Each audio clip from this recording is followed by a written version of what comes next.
Ah, it's stalled out. Okay, excellent. So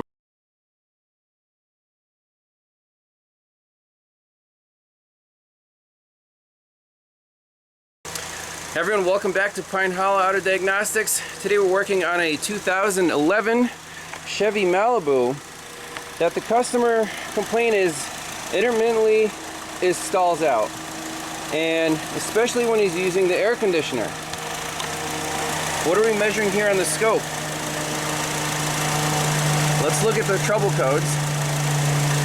And the codes are cylinder 1 through 4 injector circuit problem.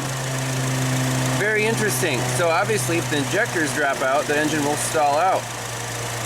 I instantly went to the injector power feed. It's the pink wire right there, easy to grab. And he says with the air conditioner on, it happens more often. So we have the AC running, and I want to see this thing drop out. We see some dropouts, and the car is starting to misfire and stumble.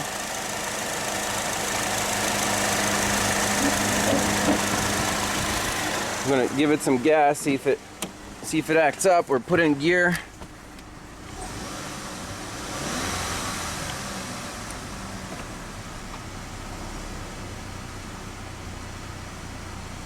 It especially happens when it's hot, when it's warm. So it's stumbled once pretty good, but we can see these dropouts. There it goes.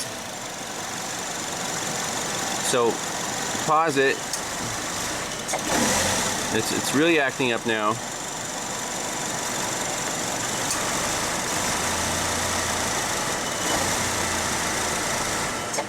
Ah, it's stalled out. Okay, excellent. So run the scope. Are we missing power to our injectors? We're about 10 volts, a little less than 10 volts. That's not good. We're supposed to be at 12. We shut the AC off.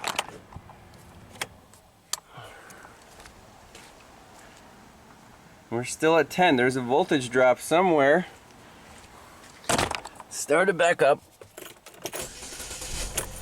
Okay. We're back to battery voltage.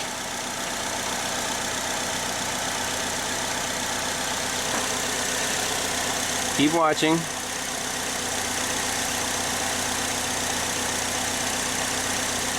So this is a power feed problem to our fuel injectors for sure. Right there, you're starting to see dropouts.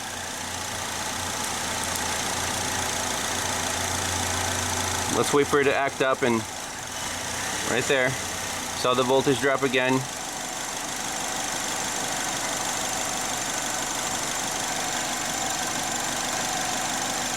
So I'll pause it and we'll review the data. So, very interesting to note that these dropouts occur during an ignition coil ramp. So that is very interesting. And then the ramps disappear and you get normal firing events. So this right here, I don't like. You would think if an ignition coil was shorted out, you would blow a fuse. So what I want to do is look up a wiring diagram, then put a current measurement on the fuse that controls the ignition coils and the injectors, and then we'll see what's causing this issue. Alright, broke out the big guns here. The Picoscope is hooked up, 3 channels, and I'm on 2 fuses here. The lower one, fuse 43, is the ignition modules, or ignition coils in this case. 44 is the injectors. So we're going to monitor the currents for both ignition coils and injectors, and also the voltage on that injector feed. And I want to see a correlation. Is something shorting out and pulling this tree down?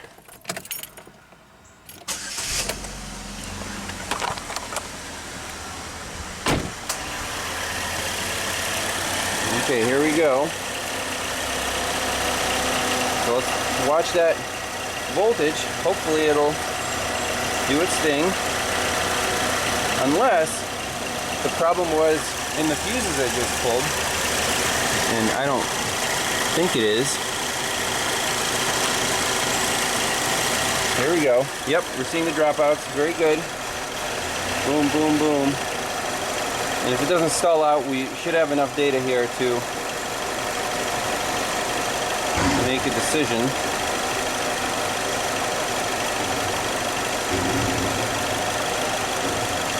So I'm going to pause it and review the data. Okay, this is very interesting. So the blue channel is the fuel injectors. As you can see, they are ramping up to about, oh, where's my mouse? So 1 volt is 10 amps, so 100 millivolts is about 1 amp, normal injector current. The red trace is upside down, but those are the ignition coils, and they are ramping up to about 1 amp a piece. And you know, they're all there. Now, when does our injector voltage feed drop out? Is it correlated to the ignition coils or the fuel injectors?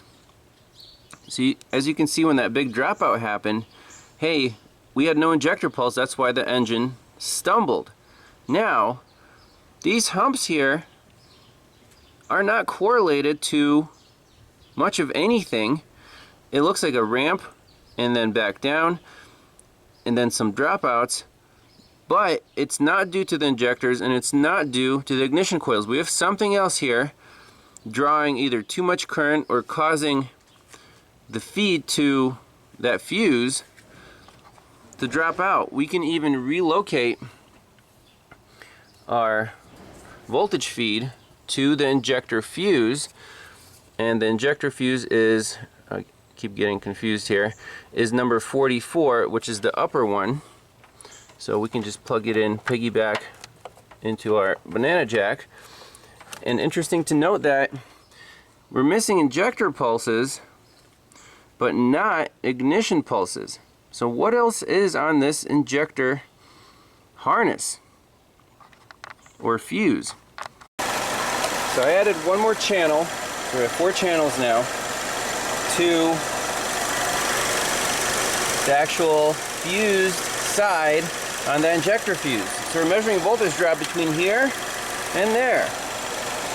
So the green is on the fuse, the yellow is on the injector. Look what's happening.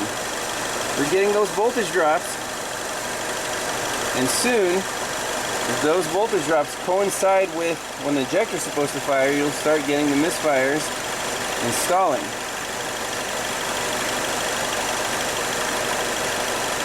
That is really, really neat.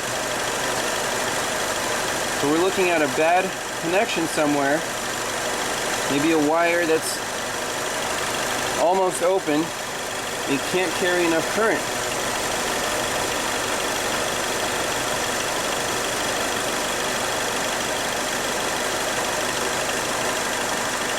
I want this thing to act up, so we'll catch it on the scope, and we should be able to see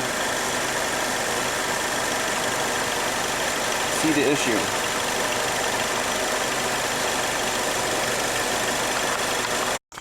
Okay, so the voltage drop between the fuse here, we have good steady power, and injector number 4 on the pink wire, we're getting drops for sure.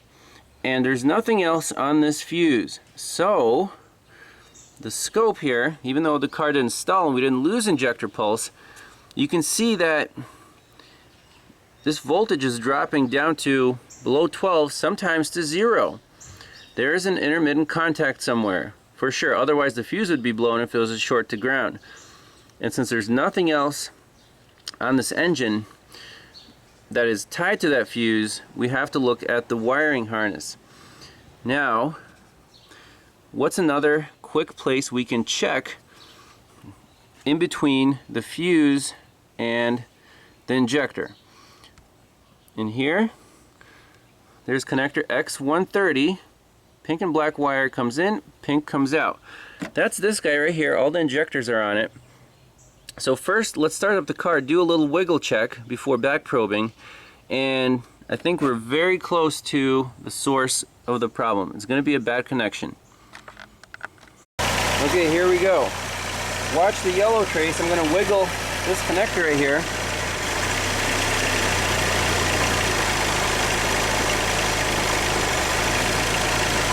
I want to make this car stall out.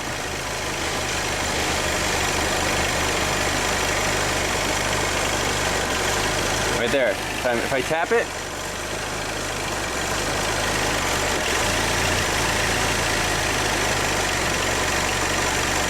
come on, break the contact.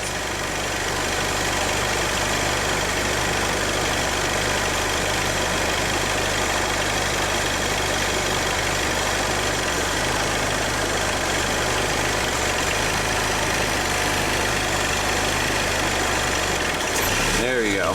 Almost. It's like the game. Make the car stall.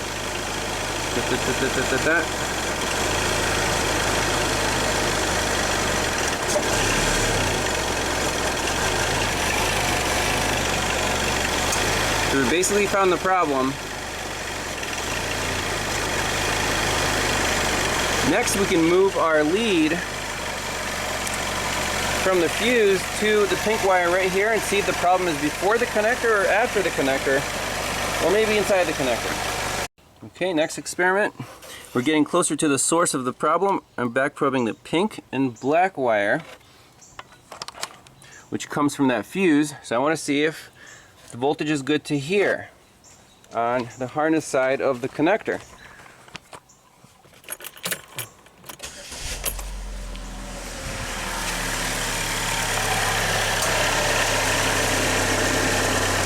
So far they're exactly the same.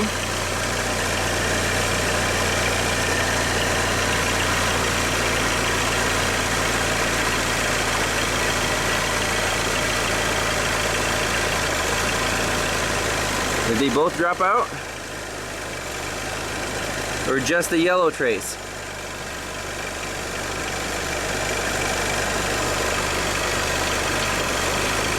So just the yellow is dropping out again. And you can see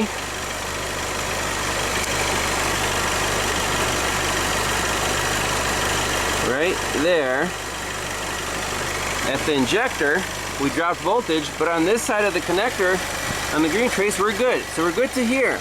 We're getting very close. Let's back probe the other side of the connector, and then it'll be either in this piece of wiring or in the connector itself. Okay, very neat. We're on this side of the connector. I'm just wiggling the back probe. Oh, we just made this thing stall. We're at 0 volts and restored voltage. That was the money shot. Our problem is right in that connector X130. All right, let's go for the prize. See if we can undo this.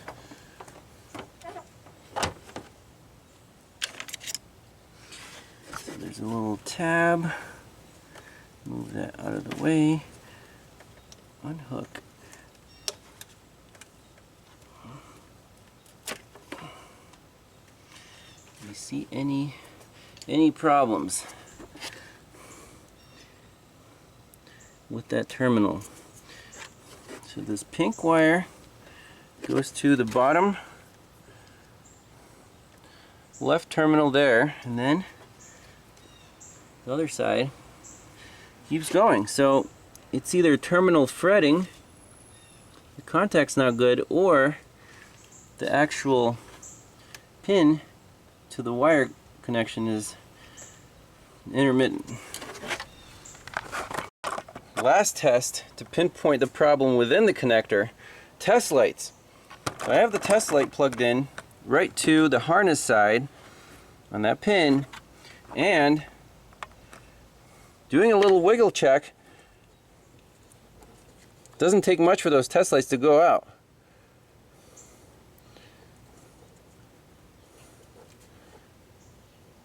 It's in the wire. That is crazy stuff.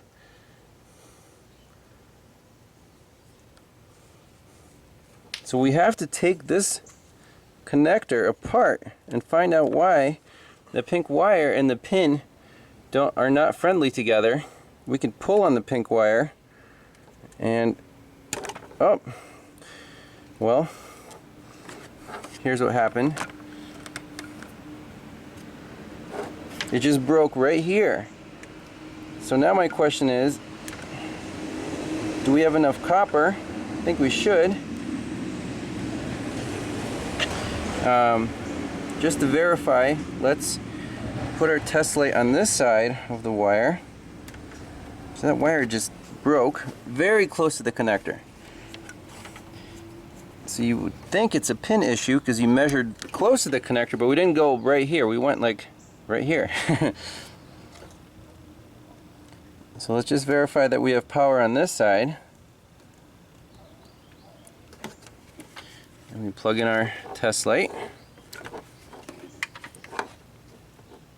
Here, nice and bright. Wiggle, wiggle, wiggle. So that wire is good. And then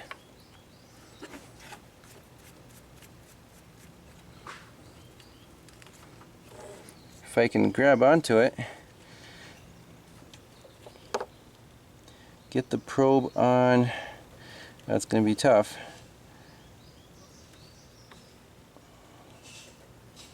On the remains of this guy. And then since we don't have power there, let's hook up our test light back to the pin. And I just want to jump these two with a fuse. Oh, there goes my probe. To verify this is the only problem. That should be the only problem. We can just resolder it right now and do the check. Should be all done. Okay, so we got enough slack in the harness, so we don't need a jumper cable. We just need to solder this wire back together with some shrink wrap. And let's try it.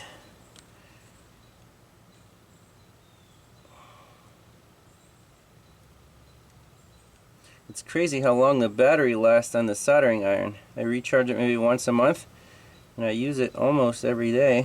I think that should be good. So let's plug in our test light and do the final verification. Okay, keys on. Let's do our wiggle check. I like it. I think that's a fix.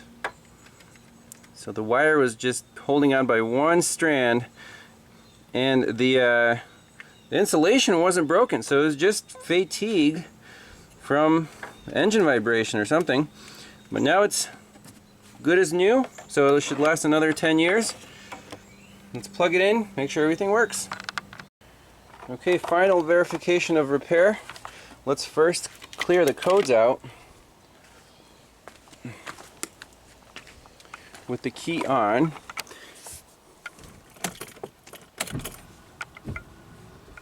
Okay.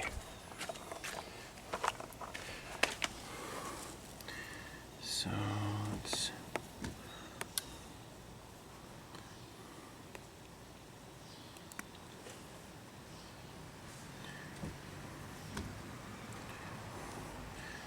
engine, clear codes, yes.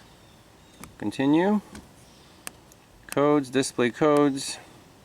No codes present. Excellent. So let's run it.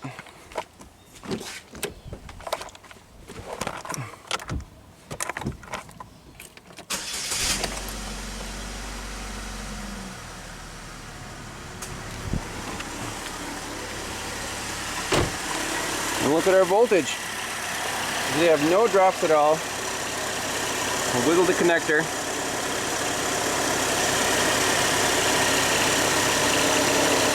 And that's it. This is awesome. I think it's fixed for another 10 years. The owner here is very excited. Yep. So I think it's been to a few shops and the dealer said, what, replace the brakes? Yeah. Brake's not the problem. Very cool. So that's it. A proof is there that it's fixed, and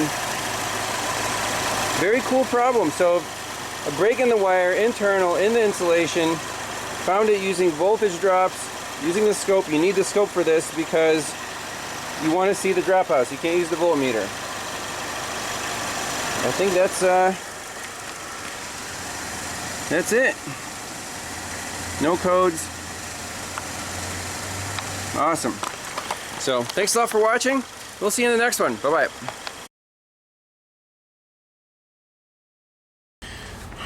It's been a couple days since we fixed the 2011 Chevy Malibu with the injector wiring problem.